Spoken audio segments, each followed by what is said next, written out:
ਸੋ ਰਮਨ ਜੀ ਆਪਾਂ ਹੁਣ ਟਰੈਕਿੰਗ ਵੱਲ ਚੱਲੀਏ। ਥੋੜ੍ਹੀ ਅਪਡੇਟ ਕਰੋ ਟਰੈਕਿੰਗ ਦੇ ਵਿੱਚ। ਬਿਲਕੁਲ ਜੀ, ਚੱਲਣਾ ਪੈਣਾ ਟਰੱਕਿੰਗ ਵੱਲ। ਟਰੱਕਿੰਗ ਜਿਹੜੀ ਆ ਇਸ ਵੇਲੇ ਕਈ ਚੀਜ਼ਾਂ ਜਿਹੜੀਆਂ ਟਰੰਪ ਐਡਮਿਨਿਸਟ੍ਰੇਸ਼ਨ ਵੱਲੋਂ ਕੀਤੀਆਂ ਜਾ ਰਹੀਆਂ। ਇੱਕ ਜਿਹੜੀ ਖਾਸ ਹੈਗੀ ਆ ਉਹਦੇ ਵਿੱਚ ਹੈਗੀ ਆ ਕਿ ਜਿਹੜੀ EPA ਹੈਗੀ ਆ ਉਹਨੇ ਜਿਹੜੀ ਟਰੱਕਰਸ ਦੀ ਫਾਰਮਰਸ ਦੀ ਬਹੁਤ ਵੱਡੀ ਪ੍ਰੋਬਲਮ ਸੀਗੀ ਕਿ ਜਿਹੜੇ ਡੈਫ ਵਾਲੇ ਇੰਜਣ ਹੈਗੇ ਆ ਉਹ ਜਦੋਂ ਡੈਫ ਦਾ ਸੈਂਸਰ ਖਰਾਬ ਹੋ ਜਾਂਦਾ ਜਾਂ ਡੈਫ ਖਤਮ ਹੋ ਜਾਂ ਕੁਛ ਵੀ ਇੱਦਾਂ ਦੀ ਸਿਚੁਏਸ਼ਨ ਆਉਂਦੀ ਆ ਤਾਂ ਕਈ ਟਰੱਕ ਜਿਹੜੇ ਆ ਉਹ ਸ਼ਟ ਡਾਊਨ ਹੋ ਜਾਂਦੇ ਸੀ ਰਾਈਟ ਅਵੇ, ਜਾਂ ਉਹ ਟਰੱਕ ਦੀ ਸਪੀਡ ਜਿਹੜੀ ਆ 5 ਮੀਲ ਦੀ ਸਪੀਡ ਤੇ ਆ ਜਾਂਦੇ ਸੀਗੇ, ਉਸ ਤੋਂ ਵੱਧਦੇ ਨਹੀਂ ਸੀਗੇ। ਸੋ ਪਾਵਰ ਲੂਜ਼ ਹੋ ਜਾਂਦੀ ਸੀਗੀ।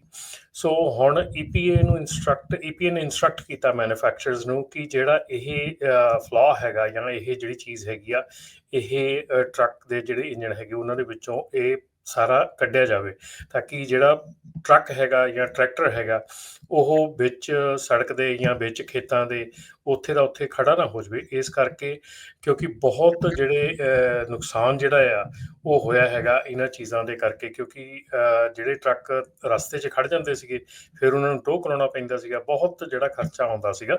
ਸੋ EPA ਨੇ ਇੰਸਟਰਕਟ ਕੀਤਾ ਮੈਨੂਫੈਕਚਰਰਸ ਨੂੰ ਕਿ ਜਿਹੜੇ ਨਵੇਂ ਟਰੱਕ ਆ ਰਹੇ ਉਹਨਾਂ ਦੇ ਵਿੱਚ ਤੇ ਪੁਰਾਣੇ ਟਰੱਕਾਂ ਦੇ ਵਿੱਚ ਜਿਹੜਾ ਸੌਫਟਵੇਅਰ ਹੈਗਾ ਉਹਨੂੰ ਅਪਗ੍ਰੇਡ ਕੀਤਾ ਜਾਵੇ, ਤਾਂ ਕਿ ਟਰੱਕ ਜਿਹੜੇ ਆ ਜਦੋਂ ਤੁਹਾਡਾ ਸੈਂਸਰ ਖਰਾਬ ਹੁੰਦਾ ਡੈਫ ਦਾ, ਤੇ ਜਿਸ ਤਰ੍ਹਾਂ ਕਿ ਮੈਂ ਸੁਣਿਆ ਸੀਗਾ ਕਿ ਵੋਲਵੋ ਦੇ ਵਿੱਚ ਜਿਹੜਾ ਆ ਉਹ ਥੋੜਾ ਟਾਈਮ ਮਿਲਦਾ ਆ, ਕਮਿੰਸ ਦੇ ਇੰਜਨ ਦੇ ਵਿੱਚ 4 ਘੰਟੇ ਮਿਲਦੇ ਆ, ਫਰੇਟ ਲਾਈਨਰ ਦੇ ਵਿੱਚ ਰਾਈਟ ਵੇ ਉਹ 5 ਮੀਲ ਦੀ ਸਪੀਡ ਤੇ ਚਲਾ ਜਾਂਦਾ। ਸੋ ਇਹ ਚੀਜ਼ਾਂ ਜਿਹੜੀਆਂ ਹੈਗੀਆਂ ਇਹਨਾਂ ਦੇ ਉੱਤੇ ਹੁਣ ਇਹ ਜਿਹੜੀ ਐਡਮਿਨਿਸਟ੍ਰੇਸ਼ਨ ਹੈਗੀ ਆ ਉਹ ਧਿਆਨ ਦੇਣ ਜਾ ਰਹੀ ਆ। ਮੇਰੇ ਖਿਆਲ ਦੇ ਵਿੱਚ ਹਰਜੋਤ ਭਾਜੀ, ਰਾਜਕਰਨ, ਇਹ ਬਹੁਤ ਵੱਡਾ ਮੁੱਦਾ ਸੀਗਾ। ਆਪਾਂ ਕਿੰਨੇ ਸਾਲਾਂ ਦੇ ਆਪਾਂ ਘੱਟੋ ਘੱਟ 10-12 ਸਾਲ ਹੋ ਚੱਲੇ ਆ ਡੈਫ ਦੇ ਮਾਮਲੇ ਦੇ ਵਿੱਚ ਆਪਾਂ ਗੱਲਾਂ ਕਰਦੇ ਹਾਂ, ਜਦੋਂ ਦੇ ਕਾਰ ਦੀ ਗੱਲਾਂ ਹੋਈਆਂ ਸਾਰਾ ਕੁਝ ਹੋਇਆ। ਸੋ ਜਿਹੜੇ ਡੈਫ ਵਾਲੇ ਟਰੱਕ ਸੀਗੇ ਬਹੁਤ ਜ਼ਿਆਦਾ ਦੁਖੀ ਕਰ ਰਹੇ ਸੀਗੇ, ਸੈਂਸਰ ਦੇ ਤੌਰ ਤੇ ਬਹੁਤ ਦੁਖੀ ਹੋ ਰਹੇ ਸੀ ਲੋਕੀ। ਸੋ ਉਹਨਾਂ ਚੀਜ਼ਾਂ ਦੇ ਉੱਤੇ ਠੱਲ ਪਈ ਹੈਗੀ ਆ। ਸੋ ਹੋਪਫੁਲੀ ਜਿਹੜੀ EPA ਵੱਲੋਂ ਇੰਸਟਰਕਸ਼ਨਸ ਦਿੱਤੀਆਂ ਗਈਆਂ ਆ ਹੁਣ ਉਹ ਉਹਨਾਂ ਦੇ ਆਧਾਰ ਦੇ ਉੱਤੇ ਜਿਹੜੇ ਆ ਇਹ ਆਉਣ ਵਾਲੇ ਸਮੇਂ ਦੇ ਵਿੱਚ ਇਹ ਚੀਜ਼ਾਂ ਜਿਹੜੀਆਂ ਕੁਛ ਨਾ ਕੁਛ ਰਿਲੀਫ ਮਿਲ ਸਕੂਗੀ ਫਾਰਮਿੰਗ ਇੰਡਸਟਰੀ ਨੂੰ ਤੇ ਟਰੱਕਿੰਗ ਇੰਡਸਟਰੀ ਨੂੰ। ਇਹਦੇ ਨਾਲ ਦੇ ਨਾਲ ਹੀ ਜਿਹੜੀ 4 ਮੇਜਰ ਮੈਨੂਫੈਕਚਰਰਸ ਹੈਗੇ ਆ ਟਰੱਕ ਦੇ ਤੇ ਇੰਜਣ ਦੇ, ਉਹਨਾਂ ਨੇ ਜਿਹੜਾ ਆ ਇਸ ਵੇਲੇ ਕੈਲੀਫੋਰਨੀਆ ਦੇ ਉੱਤੇ ਲਾਅਸੂਟ ਜਿਹੜਾ ਕਰ ਦਿੱਤਾ ਹੈਗਾ। ਕੈਲੀਫੋਰਨੀਆ ਦੇ ਉੱਤੇ ਜਿਹੜਾ ਲਾਅਸੂਟ ਹੈਗਾ ਉਹ basically advance clean truck rule ਦੇ ਉੱਤੇ ਹੈਗਾ ਕਿ ਜਦੋਂ ਫੈਡਰਲ ਲੈਵਲ ਦੇ ਉੱਤੇ ਇਹਨੂੰ ਰਿਵਰਸ ਕੀਤਾ ਜਾ ਚੁੱਕਾ ਕਾਂਗਰਸ ਵੱਲੋਂ, ਤੇ ਇਹਨੂੰ ਸਟਿਲ ਜਿਹੜੀ ਕੈਲੀਫੋਰਨੀਆ ਹੈਗੀ ਉਹ ਇਨਫੋਰਸ ਕਰ ਰਹੀ ਹੈਗੀ। ਸੋ ਉਹਦੇ ਉੱਤੇ ਜਿਹੜਾ ਲਾਅਸੂਟ ਆ ਇਹ ਜਿਹੜਾ 2023 ਦੇ ਵਿੱਚ ਸਮਝੌਤਾ ਹੋਇਆ ਸੀਗਾ ਮੈਨੂਫੈਕਚਰਰਸ ਤੇ ਕੈਲੀਫੋਰਨੀਆ ਦੇ ਵਿੱਚ, ਉਹਦੇ ਅਗੇਂਸਟ ਇਹ ਲਾਅਸੂਟ ਫਿਰ ਤੋਂ ਫਾਈਲ ਕਰ ਦਿੱਤਾ, ਤਾਂ ਕਿ ਜਿਹੜਾ ਇਹ ਰਿਲੀਫ ਹੈਗੀ ਆ ਜਿਹੜੀ ਕਿ ਫੈਡਰਲ ਗਵਰਨਮੈਂਟ ਵੱਲੋਂ ਜਾਂ ਕਾਂਗਰਸ ਵੱਲੋਂ ਦਿੱਤੀ ਗਈ ਆ ਉਹਨੂੰ ਕੈਲੀਫੋਰਨੀਆ ਰੀਇਨਫੋਰਸ ਨਾ ਕਰ ਸਕੇ। ਸੋ ਇਹ ਜਿਹੜੀ ਚੀਜ਼ ਆ, ਮੈਂ ਜਿੱਦਾਂ ਆਪਾਂ ਪਿਛਲੀ ਟਾਈਮ ਦੇ ਵਿੱਚ ਵੀ ਗੱਲ ਕੀਤੀ ਸੀਗੀ ਕਿ ਜਿੰਨੇ ਇਹ ਸਿਚੁਏਸ਼ਨ ਚੱਲ ਰਹੀ ਆ ਇਹਦੇ ਵਿੱਚ ਬਹੁਤ ਜਿਹੜੀ ਜ਼ਿਆਦਾ ਪ੍ਰੋਬਲਮ ਆ ਰਹੀ ਹੈ ਕੈਲੀਫੋਰਨੀਅਨਸ ਦੇ ਜਿਹੜੇ ਟਰੱਕਰਸ ਹੈਗੇ ਆ ਕਿ ਉਹਨਾਂ ਨੂੰ ਪਤਾ ਨਹੀਂ ਲੱਗ ਰਿਹਾ ਕਿ ਕਿਹੜਾ ਲਾਅ ਇਨਫੋਰਸ ਹੋਣਾ, ਕਿਹੜਾ ਨਹੀਂ ਹੋਣਾ, ਕਿਹੜਾ ਲਾਅ ਕਿੱਥੇ ਜਾ ਰਿਹਾ, ਕਿਹੜਾ ਕਿੱਧਰ ਨੂੰ। ਸੋ ਬਹੁਤ ਅਨਸਰਟਨਿਟੀ ਹੈਗੀ ਆ। ਤੇ ਇਹਦੇ ਨਾਲ ਹੀ ਇੱਕ ਗੁੱਡ ਨਿਊਜ਼ ਹੈਗੀ ਆ ਕਿ ਜਿਹੜੀ ਪੋਰਟ ਆਫ ਲਾਸ ਐਂਜਲਸ ਹੈਗੀ ਆ ਇਹਨੇ ਰੈਕੋਰਡ ਵੋਲਿਊਮ ਕੀਤੀ ਹੈਗੀ ਆ ਲਾਸਟ ਮੰਥ ਦੇ ਵਿੱਚ। ਸੋ ਇਹ ਇੱਕ ਗੁੱਡ ਨਿਊਜ਼ ਹੈਗੀ ਆ ਕਿ ਜਿਹੜੀ ਆਪਣੀ ਪੋਰਟ ਆਫ ਲਾਸ ਐਂਜਲਸ ਹੈਗੀ ਆ ਉਹਨੇ ਆਲਮੋਸਟ 1 ਮਿਲੀਅਨ ਕੰਟੇਨਰ ਜਿਹੜੇ ਆ ਜੁਲਾਈ ਦੇ ਵਿੱਚ ਹੋਏ ਆ। ਇਹ ਹੋ ਸਕਦਾ ਕਿ ਪੈਨਿਕ ਹੋਵੇ ਇੰਪੋਰਟਰਸ ਦੇ ਵਿੱਚ, ਕਿਉਂਕਿ ਟੈਰਿਫਸ ਦਾ ਪਤਾ ਨਹੀਂ ਲੱਗ ਰਿਹਾ ਕਿੱਧਰ ਨੂੰ ਕੀ ਜਾ ਰਿਹਾ ਹੈਗਾ। ਸੋ ਉਹਦੇ ਕਰਕੇ ਜਿਹੜੀ ਆ ਇਹ ਸਪਾਈਕ ਜਿਹੜੀ ਆ ਆਈ ਹੈਗੀ ਆ। ਇਹਦੇ ਨਾਲ ਦੇ ਨਾਲ ਹੀ ਜੇ ਆਪਾਂ ਗੱਲ ਕਰੀਏ ਤੇ ਰਾਜਕਰਨ, ਜਿਹੜੇ ਆਪਾਂ ਪਿਛਲੇ ਹਫ਼ਤਿਆਂ ਦੇ ਵਿੱਚ ਆਪਾਂ ਗੱਲ ਕੀਤੀ ਸੀਗੀ ਕਿ ਜਿਹੜੇ ਜਿਹੜੇ ਆਪਣੇ English speaking out of service ਕੀਤੇ ਗਏ ਡਰਾਈਵਰਸ ਹੈਗੇ ਆ, ਹਾਂਜੀ, ਉਹਨਾਂ ਦੇ ਬਾਰੇ ਹੁਣ ਡਿਟੇਲਸ ਹੋਰ ਨਿਕਲ ਕੇ ਆ ਰਹੀਆਂ ਕਿ ਜਿੰਨੀਆਂ ਕੰਪਨੀਆਂ ਦੇ ਜਿਹੜੇ ਇੰਗਲਿਸ਼ ਸਪੀਕਿੰਗ ਡਰਾਈਵਰਸ ਹੈਗੇ ਆ ਉਹਦੇ ਵਿੱਚ ਮੈਜੋਰਟੀ ਜਿਹੜੇ ਕੰਪਨੀਜ਼ ਹੈਗੀਆਂ ਉਹਨਾਂ ਦਾ ਐਕਸੀਡੈਂਟ ਰੇਟ ਜਿਹੜਾ ਉਹ ਨੈਸ਼ਨਲ ਲੈਵਲ ਤੋਂ ਡਬਲ ਆ। ਸੋ ਇਹ ਸਟੱਡੀ ਪਾਈ ਜਾ ਰਹੀ ਆ ਕਿ ਸਟੱਡੀ ਕੀਤੇ ਜਾ ਰਿਹਾ ਕਿ ਕੀ ਹੋ ਰਿਹਾ, ਕੀ ਸਿਚੁਏਸ਼ਨ ਹੋ ਰਹੀ ਆ।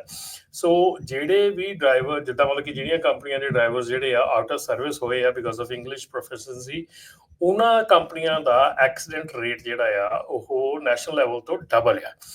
ਇਹਦੇ ਨਾਲ ਹੀ ਹੁਣ ਜਿਹੜੀ ਆ ਮਤਲਬ ਕਿ ਕਾਰਵਾਈ ਜਿਹੜੀ ਆ ਉਹ ਸ਼ੁਰੂ ਹੋ ਚੁੱਕੀ ਆ, ਜਿਹੜੇ ਕਿ ਸਕੂਲ ਜਿਹੜੇ ਲਾਇਸੈਂਸਿੰਗ ਇਦਾਂ ਪ੍ਰੋਵਾਈਡ ਕਰਦੇ। ਕੋਈ ਪਿਛਲੇ ਸਮੇਂ ਦੇ ਵਿੱਚ ਆਪਾਂ ਇਹ ਵੀ ਸ਼ੇਅਰ ਕੀਤਾ ਸੀ ਕਿ ਕਿੰਨੇ ਸਕੂਲ ਜਿਹੜੇ ਆ ਇਹ ਪੈਸੇ ਦੇ ਕੇ ਜਾਂ ਬ੍ਰਾਈਬਰੀ ਦੇ ਤੌਰ ਦੇ ਉੱਤੇ DMV ਦੇ ਨਾਲ ਮਿਲ ਕੇ ਬਹੁਤ ਲਾਇਸੈਂਸ ਇਸ਼ੂ ਹੋ ਰਹੇ ਸੀਗੇ।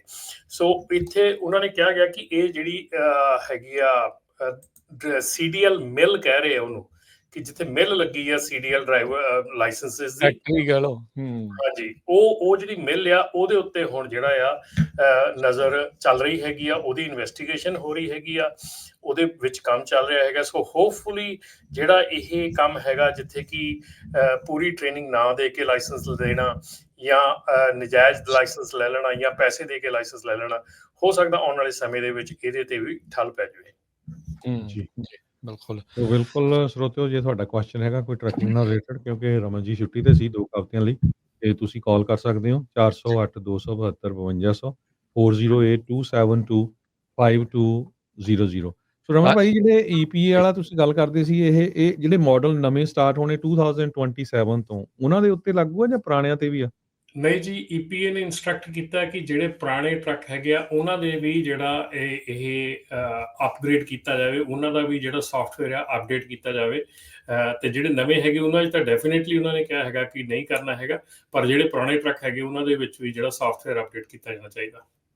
ਇਹ ਨੌਕਸ ਦਾ ਵੀ ਰਮਨ ਜੀ ਕੁਛ ਨਾਲ ਹੀ ਹੈ ਕਿ ਉਹਦੇ ਵਿੱਚ ਹੀ ਇਨਕਲੂਡਡ ਹੀ ਹੈ ਸਾਰਾ? ਇਹ ਕਾਫੀ ਕੁਛ ਆ ਉਸ ਟਾਈਮ ਦੇ ਵਿੱਚ। ਮਿਡਵੈਸਟ ਦੇ ਵਿੱਚ ਜਿਹੜੇ ਫਾਰਮਰਸ ਹੈਗੇ ਆ ਉਹਨਾਂ ਵੱਲੋਂ ਬਿਗ ਪੁਸ਼ ਕੀਤਾ ਗਿਆ ਹੈਗਾ, ਉਹਨਾਂ ਨੇ ਇਹ ਚੀਜ਼ ਕੀਤੀ ਹੈ। ਆਪਾਂ ਤਾਂ ਹੁਣ ਦੇਖੋ, ਜਿਹੜਾ ਟਰੱਕ ਹੈਗਾ ਜਦੋਂ ਉਹ ਖਰਾਬ ਹੁੰਦਾ ਉਹ ਸੜਕ ਤੇ ਹੁੰਦਾ, ਉੱਥੇ ਟੋ ਟਰੱਕ ਵੀ ਪਹੁੰਚ ਜਾਂਦਾ। ਹੁਣ ਤੁਸੀਂ ਇਹ ਦੇਖੋ ਵੀ ਜਿਹੜਾ ਐਡਾ ਵੱਡਾ ਟਰੈਕਟਰ ਹੈ ਜਿਹੜਾ ਖੇਤਾਂ ਦੇ ਵਿੱਚ ਖਰਾਬ ਹੋਇਆ ਜਾਂ ਉੱਥੇ ਖੜ ਗਿਆ, ਉਹਨੂੰ ਟੋ ਕਰਕੇ ਲਿਆਉਣਾ ਕਿੱਡਾ ਵੱਡੀ ਮਤਲਬ ਕਿ ਮੁਸੀਬਤ ਹੈ।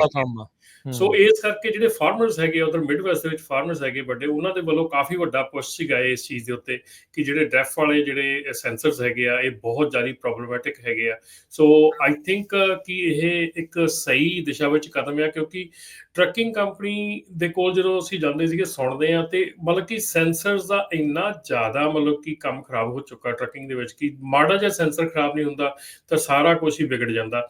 ਔਰ ਖਾਸ ਕਰਕੇ ਹੁਣ ਵੀ ਅੱਜ ਮੈਂ ਰਾਈਟ ਵੇ ਹੁਣ ਜਦੋਂ ਆਉਂਦਾ ਸੀਗਾ ਸਵੇਰੇ ਤੇ ਮੈਂ ਨਿਊਜ਼ ਸੁਣ ਰਿਹਾ ਸੀਗਾ ਕਿ ਜਿਹੜੀ ਕੰਪਨੀ ਹੈਗੀ ਆ ਕੋਈ ਆਪਣੇ ਸੈਨੋਜ਼ੇ ਦੀ, ਜਿਨ੍ਹਾਂ ਨੇ ਇਹ ਆਫ ਦਾ ਟੌਪਿਕ ਹੈਗਾ ਥੋੜਾ ਜਿਹਾ, ਵੀ ਉਹ ਕਾਰ ਉਹਨਾਂ ਨੇ ਜਿਹੜੀ ਸੈਲਫ ਡਰਾਈਵਿੰਗ ਕਾਰ ਬਣਾਈ ਉਹ 'ਚ 200 ਸੈਂਸਰ ਲੱਗਾ। ਮੈਂ ਯਾਰ ਮਤਲਬ ਆਈ ਮੀਨ ਹਾਊ ਕੁਡ ਪੋਸੀਬਲੀ ਹਰ ਇੱਕ ਸੈਂਸਰ ਹਰ ਇੱਕ ਟਾਈਮ ਸਹੀ ਕੰਮ ਕਰ ਰਿਹਾ ਹੈਗਾ।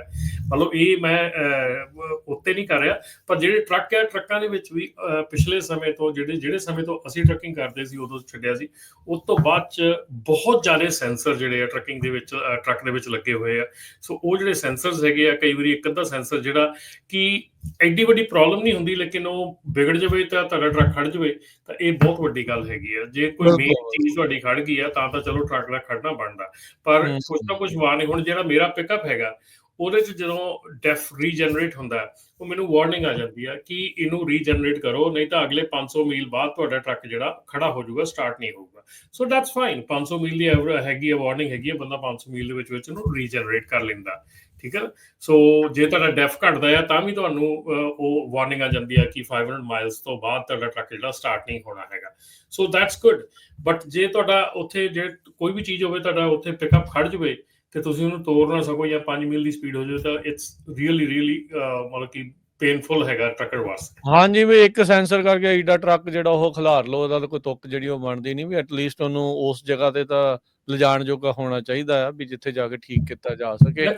ਕਮਿੰਸ ਦਾ ਇੰਜਨ ਰਾਤ 4 ਘੰਟੇ ਦਾ ਟਾਈਮ ਦਿੰਦਾ ਆ ਤੇ ਮੇਰੇ ਖਿਆਲ ਜੇ ਤੁਸੀਂ ਇਹਦੇ ਬਾਰੇ 'ਚ ਕੋਈ ਆਪਣੇ ਡੈਫੀਨੇਟਲੀ ਆਪਣੇ ਵਿਊਅਰਸ ਦੇ ਖਿਆਲ ਤਾਂ ਬਹੁਤ ਜ਼ਿਆਦਾ ਹੋਣੇ ਇਹਦੇ ਬਾਰੇ 'ਚ, ਕਿਉਂਕਿ ਮੋਸਟਲੀ ਹਰ ਇੱਕ ਬੰਦਾ ਹੀ ਇਸ ਪੇਨਫੁਲ ਸਿਚੁਏਸ਼ਨ 'ਚੋਂ ਲੰਘ ਰਿਹਾ ਇਸ ਵੇਲੇ। ਜੀ।